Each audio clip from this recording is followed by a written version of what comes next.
ஜவஹர் அலி sir, என்ன sir நீங்கள் கொண்டு வந்த ஒவ்வொரு திட்டமாக நிப்பாட்டி வச்சுருந்தாங்க. இது வரைக்கும் கை வைக்காமல் இருந்தது இந்த 100 யூனிட் இலவச மின்சாரம் தான். அடுத்த டார்கெட் அந்த 100 யூனிட் இலவச மின்சாரம் தானா? மனோஜ், நெறியால நீங்க சொன்னது மாதிரியே அம்மா கொண்டு வந்த, அம்மாவுடைய அரசாங்கம் அண்ணன் எடப்பாடியார் கொண்டு வந்த எல்லா திட்டங்களையும் நிறுத்திட்டாங்க.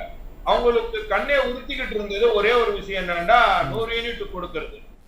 அந்த 100 யூனிட் மின்சாரத்தை நிறுத்தணுங்கிறது அவர்களுடைய நீண்ட நாள் பிளான். அதுக்கு பல்வேறு சாக்கு போக்குகள்லாம் சொல்லிக்கிட்டு இருந்தா கூட அதை இப்போது அதை நிறுத்தக்கூடிய வேலையில அவங்க ஈடுபட்டு இருக்காங்க. ஆனா என்னன்னா, மக்களிடம் பொய் மூட்டைகளை சொல்லி அவுத்து விட்டுதான் ஆட்சிக்கு வந்தாங்க இவங்க.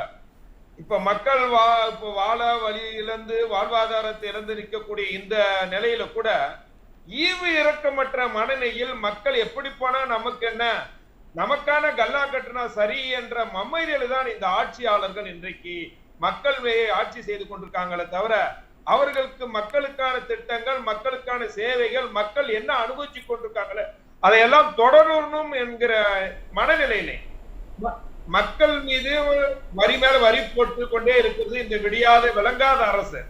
இந்த 3 வருஷத்துல நீங்க சொன்னது போலயே சொத்து வரி எல்லா வரியும் உயர்த்ததுனால ஏழைகளுடைய வீட்டு வாடகை வரி உயர்ந்து போய் வாடகையினுடைய கட்டணம் அதிகரிச்சு போச்சு.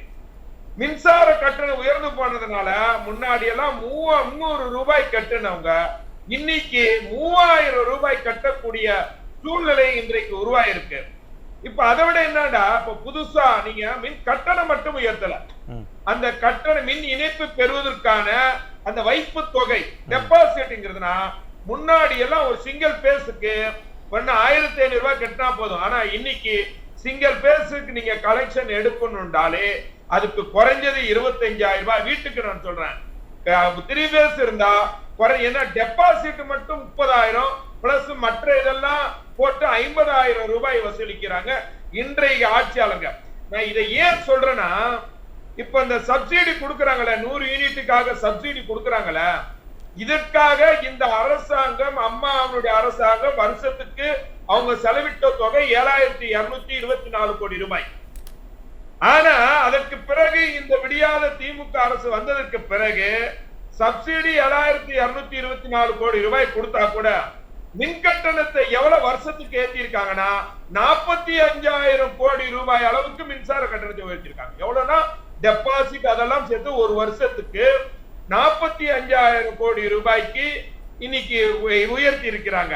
அது ஏன் உயர்த்தி இருக்காங்கன்னு பாத்தீங்கன்னா, அந்த 100 யூனிட் வரைக்கும் ஒரு லிமிட், அதுக்கு மேல இந்த சப்சிடியினுடைய அமௌண்ட் இப்ப என்ன குறைச்சிட்டாங்க. முன்னாடி 100 யூனிட்டுக்கு மேல போச்சுன்னா அரசாங்கம் கொடுக்கக்கூடிய சப்சிடி அமௌண்ட் இப்ப பாதி ஆக்கிட்டாங்க. 500 யூனிட்டுக்கு மேல இவர்கள் 100 யூனிட் கொடுக்கிற அந்த இதை விட அதிகரிச்சுட்டாங்க. அதனால வருமானம் 45,000 கோடி ரூபாய், ஆனால் சப்சிடி மூலமா அரசாங்கம் செலவு பண்ண. புரியுது ஜவஹர் அலி சார், என்னென்னவெல்லாம் திமுக பண்ணாங்கன்னு ஒரு லிஸ்டே போட்டீங்க. ஆனா இப்ப என்னன்னா, இந்த 100 யூனிட் இலவச மின்சாரத்திற்கு பிரச்சனை அப்படிங்கிறது கடந்த ஆண்டு 2023 இது ஒரு பெரிய பிரச்சனையா வெடிச்சுது. அப்ப அமைச்சராக செந்தில் பாலாஜி இருந்தார். அப்பவே இது பெரிய பிரச்சனையாக இருந்து நிறைய எதிர்ப்புகளை எல்லாம் சொல்லி அவங்க பின் வாங்கினாங்க. ஆனா இப்ப அது தொடர்பா அபிஷியல் அனௌன்ஸ்மெண்ட்ஸ் எல்லாம் எதுவுமே வரலையே, நம்ம ஏன் இப்ப பதறணுமா? இல்ல, அதாவது அபிஷியல் அனௌன்ஸ்மெண்ட் வரா காட்டினா கூட கொஞ்ச நாளைக்கு முன்னாடி எல்லா வீட்டு உரிமையாளர்கள் ஆதாருடன் இணைக்கணும்னு ஏன் அந்த திட்டத்தை கொண்டு வரணும்? ஆதாருடன் இணைக்கணும்னு ஏன் கொண்டு வரணும்? இன்னைக்கு கூட அறிவிச்சிருக்காங்க, நாங்கள் தற்போது ஏத்த மாட்டோம் அப்படி ஒரு மின்வாரியம் இன்னைக்கு அறிவிச்சிருந்தா கூட. ஆனா அவங்க ஒன்னொரு பாயிண்ட் ஒன்று சொல்றாங்க, நாங்கள் மின்சார ஒழுங்குமுறை ஆணையம் என்ன சொல்கிறதோ அதை தான் நாங்கள் பின்பற்றுவோம் சொல்றாங்க. இன்னும் கொஞ்ச நாள்ல, ஏன்னா கடந்த முறை மின்சாரத்தையும் பஸ் கட்டணத்தையும் சொத்து வரியையும் ஏற்றும் பொழுது இவர்கள் சொன்னது தெரியுமா, மத்திய அரசாங்கம் எங்களை ஏற்ற சொல்லி இருக்காங்க அப்படின்னு சொன்னாங்க. அதனால இப்பொழுதும் இந்த மத்திய அரசாங்கம் இவர்களை இந்த 100 யூனிட் மின்சாரம் இலவசமாக கொடுப்பதை புரட்சி தமிழர் எடப்பாடியார் ஆட்சி காலத்திலே நிறுத்த சொன்னாங்க. ஆனால் நிறுத்த மாட்டோம் என்கிட்டு தெளிவாக உறுதியாக சொன்ன. ஆனால் இவர்கள் தொடை நடுங்கிகள். இங்கதான் வீரா விசாரணை பேசுவார்கள். எப்படி சொத்து வரியை உயர்த்திட்டு மத்திய அரசு சொன்னாங்கன்னு சொன்னாங்களா, அதே மாதிரி அவர்கள் ஏத்துறதுக்கான வாய்ப்புகள். இன்னும் சொல்ல போனா அவர்கள் சொல்றாங்க, ஒரு விஷயத்த சொல்றாங்க, என்னன்னா ஒரு வீட்டுல 10 மீட்டர் ஒருவர் பேர்ல இருக்குதுன்னு வைங்களேன், அவங்க நாங்க வாடகைதாரர்களுக்கு கொடுக்கலன்னா, இப்போ வாடகை 4 பேர் இருக்க மாட்டாங்க சார். 4 பேர் இவங்க கணக்கெடுக்கிற டைம்ல ஆதார இணைப்பு இல்லாதவர்களுக்கு காலியா இருக்கும். இப்ப வாடகைதாரர் வந்துடுறாருன்னு வைங்களேன், இப்ப வாடகை அப்பா அவர்களுக்கு 100 யூனிட் இப்பக்கு இல்ல. 100 யூனிட் இல்லாத போது அந்த வாடகைதாரர் தானே முழுசா கட்ட வேண்டியது இருக்கும். அந்த வாடகைதாரர் தானே முழுசா கட்டணும். இப்போ ஒரு வீட்டை வச்சு 10 வீட்டு வச்சிருந்தா கூட அவன் ஒரு வீட்டுலதான் இருப்பான், நீங்க ஒரு வீட்டுலதான் இருப்பான், 10 வீட்டை வாடகைக்கு தான் கொடுப்பான். அப்போ இது எல்லாம் வாடகைதாரருக்கு. இதுல என்னன்னா இப்ப அதிமுக கொண்டு வந்த ஒவ்வொரு திட்டங்களையும் நிறுத்தணும். எப்படின்னா 2006ல இருந்து 2011 வரைக்கும் திமுக ஆட்சியில கடுமையான மின் பற்றாக்குறை இருந்துச்சு. ஒரு நாளைக்கு 6 மணி நேரம் மட்டுமே வந்து மின்சாரம் கிடைச்சிக்கிட்டு இருந்த காலகட்டத்துல தான் அதுவே 2011 தேர்தல்ல திமுகவுக்கு அது ஒரு சாவு மணி அடிச்சது. இது அம்மா ஆட்சிக்கு வந்தோன்னா மின் தட்டுப்பாடு காரணமாக இருந்த பல எல்லா தடைகளையும் நீக்கினார். மின் உற்பத்தியை வந்து பெருக்குவதற்கான எல்லா ஏற்பாடு செய்து புதிய புதிய டிரான்ஸ்பார்மர் வாங்கினாங்க. அந்த சமயத்துல தான் மின்சாரத்துறை அமைச்சராக அண்ணன் தங்கமணியை நியமிச்சு அவர் வந்து சாதிச்சு காட்டினார். தமிழ்நாடு மின்மிகை மாநிலமாக உருவாக்கினாரு. பல்வேறு துணை மின் நிலையங்களை உருவாக்கினால் மின் திட்டங்களை கொண்டு வந்தார். இப்ப இதெல்லாம் அப்பதான் வந்து அம்மா வந்து தேர்தல் அறிக்கையில் சொன்ன மாதிரி 100 யூனிட் மின்சாரம் இலவசம் என்பதை நடைமுறைப்படுத்துவேன் என்று கொண்டு வந்துட்டாங்க. இப்ப இதுக்கெல்லாம் வேட்டு வைக்கிறதா இவர்கள் இன்னொன்னு என்ன சொன்னாங்க, மாசம் மாசம் மின் கட்டணம் வசூலிக்கப்படும். அதுக்குதான் வரேன், அதுக்குதான் வரேன். அந்த மாசம் மாசம் கட்டுறது அதை நம்ம அப்புறம் பேசுவோம், அதுக்கு வரேன். அதுக்கு முன்னாடி இப்ப ஒருவேளை நீங்க சொன்னீங்க இல்லையா, ஒரே அட்ரஸ்ல ஒரே நேம்ல ஒரு 10 கனெக்ஷன் இருந்தா எல்லாத்தையும் நாங்க ஒரு ஸ்ட்ரீம் லைன் பண்றோம், நமக்கு அரசுக்கு ஒரு கணக்கீடு வேணும். இப்போ பெண்கள் வந்து பஸ்ஸில் விலையில்லா பயணம் மேற்கொள்கிறாங்க அப்படின்னா அதற்கு கூட நம்ம டிக்கெட் கொடுக்குறாங்க. ஏன்னா கணக்கு வேணும், டேட்டா வேணும், அப்படிங்கிறதுக்காக நாங்கள் இந்த டேட்டாவையும் எடுக்கிறோம் அப்படின்னு வாய்மொழி உத்தரவு தானே சொல்லியிருக்கிறதாக சொல்கிறாங்க. அஃபீஷியலாக எந்த விதமான ஒரு அரசாணையோ ஒரு உத்தரவோ கிடையாதே சார். மக்கள் நல திட்டங்களுக்கு இவங்க என்ன கணக்கு எடுத்து நாசமா போறாங்க. மக்கள் நல திட்டங்கள்னா அந்த மக்களுக்கு போய் சேரக்கூடிய திட்டங்கள். நீங்க வணிக நிறுவனங்களுக்கு கடுமையான ஏத்திட்டீங்க, கடுமையான. இன்னைக்கு எல்லா பொருட்களும் உயர்வதற்கு காரணம் அது ஒரு காரணமா இருந்தா கூட நீங்க நீங்க நீங்க இது பண்ணி நீங்க ஆதார் கார்டோ இணைக்கணுங்கிறீங்க சார். நான் சொல்வது ஆதார் கார்டு இணைப்பு இல்லாத தனியார் வீடுகள் எல்லாம் வாடகைக்கு இல்லாதவங்க அவங்க என்ன பண்ணாங்க, பில்டிங் ஓனர் தான் அவரு அப்போ தன்னுடைய ஆதார் கார்டை கொடுத்து இணைச்சிருக்காரு. அதுக்கு பிறகு புதுசா ரெண்டலுக்கு வந்திருப்பாங்க. இப்ப அவங்களுக்கு அந்த 100 யூனிட் கிடைக்குமா கிடைக்காதா? கிடைக்காது இவர்களுடைய இது பிரகாரம். அப்ப இவங்களுக்கு அந்த என்ன பண்ணுவாரு அந்த ஓனரு, அந்த மின்சார கட்டணத்தை வாடகை இருக்கிறவங்க தலையில தான் செலுத்துவாரு. அப்ப இது என்ன லாஜிக் இருக்கு, என்ன லாஜிக் இருக்கு? நான் என்ன சொல்றேன், மக்கள் நல திட்டங்களை பொறுத்த வரைக்கும் அம்மா ஆட்சி காலத்துல எல்லோருக்கும் எல்லாம் போய் சேர வேண்டும். அதுல சில குறைபாடுகள் இருந்தாலும் மக்கள் அனுபவிக்கிறாங்க. சார் இப்ப நீங்க சொன்ன அந்த விஷயத்துக்கு வருவோம். இப்ப இந்த இலவச 100 யூனிட் மின்சாரத்துக்கு அவங்க பிரச்சனை கொடுக்கறாங்கன்னா அதுக்கு அரசியல் காழ்ப்புணர்ச்சின்னு சொல்றீங்க, ஏன்னா அது அதிமுக கொண்டு வந்தது. ஆனா அவங்க ஒண்ணு சொன்னாங்க இல்லையா, மாதம் மாதம் நாங்க ரீடிங் எடுப்போம், அது அவங்களா சொன்னது தானே, அதை ஏன் அவங்களுக்கு கொண்டு வரக்கு தயக்கம் சார்? இவங்க வாய்ஜாலங்கள் தான் சார். இவர்கள் எதை இந்த 3 வருஷத்துல சாதிச்சு காட்டி இருக்கிறாங்க? ஒண்ணுமே இல்லை. நீங்க இப்ப வந்து நிர்வாக திறமை இல்லாத அரசின் கீழே இருக்கக்கூடிய இந்த அமைச்சர்களுடைய கையாளத்தனத்தால இன்னைக்கு பாத்தீங்கன்னா தினம் சென்னையில நேரத்துல இருந்து கரண்ட் இல்ல சார். இன்னைக்கு நைட்டு ஃபுல்லா கரண்ட் போகுது சார். காலையில இருந்து இப்ப மத்தியானம் வரைக்கும் கரண்ட் இல்லாம போகுது சார். சென்னை முழுக்க மின்வெட்டு தொடர்ந்து போயிருக்கு. இது என்ன கையாளுதானா? அப்ப முன்னாடி அமைச்சராக இருக்கட்டும் இப்ப இருக்கட்டும், நீங்க திமுக 2011ல ஆட்சியை விட்டு போகும்போது 54,000 கோடி ரூபாய் மின்சாரத்துறையை கடனை வச்சுட்டு போனாங்க. அப்ப என்ன பண்ணாங்க, அந்த கடனை வச்சு போன என்ன கடன் எதனாலன்னா அவர்கள் செய்த குளறுபடி. அதற்கு பிறகு அமைச்சர் அண்ணன் தங்கமணி அண்ணன் வந்து இந்த புதிய மின்சார டிரான்ஸ்பார்மர்கள் எல்லாம் மாத்தினது இல்லாம, அதாவது வந்து நிலக்கரிகளை வாங்கினது வந்து ஒரு தெளிவான குறைஞ்ச விலைக்கு வாங்கினார். ஆனா இப்ப என்ன தெரியுமா, இவங்க நிலக்கரி வாங்கினாங்க தெரியுமா, பல நிலக்கரிகளை வாங்கினதுல யூஸ் பண்ண முடியாம யூஸ் பண்ண முடியாம அதனால பல ஆயிரம் கோடி ரூபாய் இப்ப இன்னைக்கு நஷ்டம் ஏற்பட்டிருக்கு. அதுல கொள்ள அடிச்சிருக்காங்க. ஏன்னா மின்சாரத்திலையும் சரி மதுவிலுக்கும் சரி ரெண்டுத்துக்கும் ஒரே அமைச்சர்.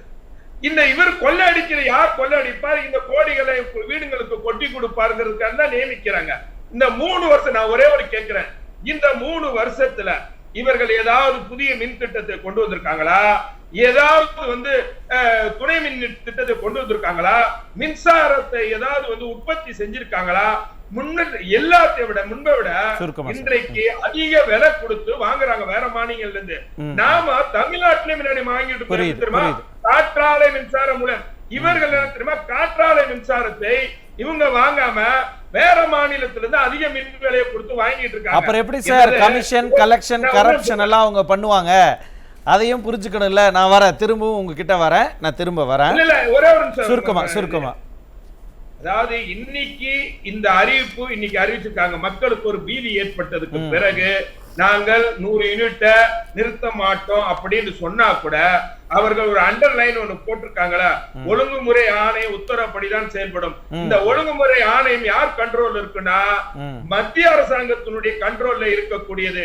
அவர்கள் சொல்வதை இவர்கள் மீண்டும் கேட்பார்கள், இதிலே மாற்று கருத்து இல்ல. தேர்தலுக்காக இவர்கள் நாடகம் ஆடினார்கள். நான் சொல்வது 7220 கோடி ரூபாய் சப்சிடி நீங்க கொடுக்கக்கூடிய, ஆனால் மின்சார கட்டணத்தை மற்றும் 45,000 கோடி ரூபாய்க்கு உயர்த்தி நீங்க சம்பாதிக்க அந்த பணம் எல்லாம் எங்க போகுது, அதை என்ன பண்றீங்க? அந்த கேள்வியை மக்களும் முன்வைக்கிறாங்க.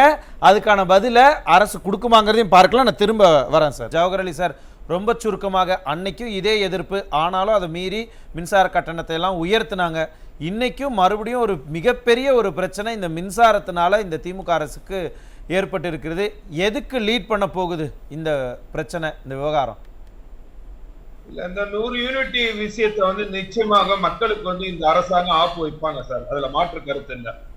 அவர்கள் இப்ப சொல்லி இருக்கிறதே அப்படிதான். அதாவது ஒருவர் பெயரில் ஒரு ஆதார் இணைப்பில் ஒன்றுக்கு மேற்பட்ட மின் இணைப்புகள் மின் மீட்டர்கள் இருந்தாங்கன்னா அது அவர்களுக்கு அவங்க இன்னைக்கு தெளிவா இன்னைக்கு சொல்லியிருக்காங்க, ஒன்றுக்கு மேற்பட்ட மின் இணைப்புக்கு ஒரு ஆதார் இணைப்பில் இருந்தா அவர்களுக்கு 100 யூனிட் கட்டு அப்படின்னு இன்னைக்கே தெரிவிச்சிருக்காங்க.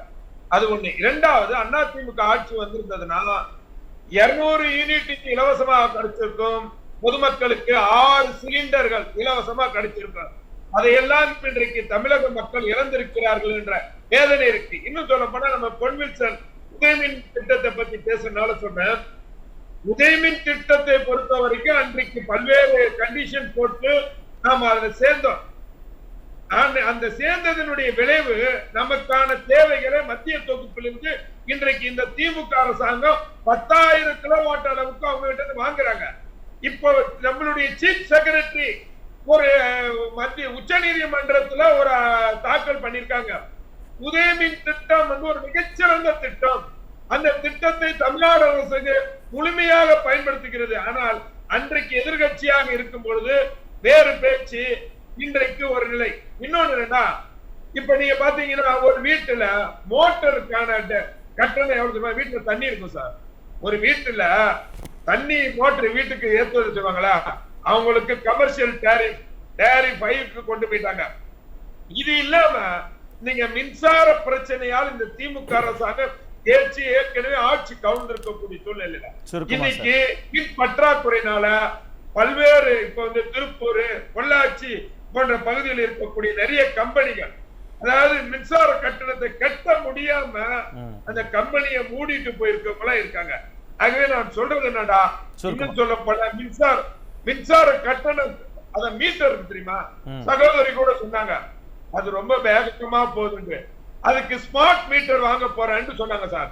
3 வருஷம் ஆச்சு, ஒரு ஸ்மார்ட் மீட்டர் கூட வாங்கல. எப்படி பஸ் வாங்க போறோம்னு 500 பஸ்க்கு வாங்க போறோம்னு ஒவ்வொரு வருஷமும் நிதியை ஒதுக்கி வாங்காத முடியும், இது வரைக்கும் ஒரு ஸ்மார்ட் மீட்டர் கூட வாங்கல. இதுதான் அரசாங்கத்தினுடைய லட்சணம். இந்த மக்களை ஆட்டி படைக்கும் இந்த சாபக்கேடான அரசுக்கு இன்னும் மக்கள் சரியான பாடத்தை கொடுப்பாங்க. நன்றி ஜெகதீஷ் சார்.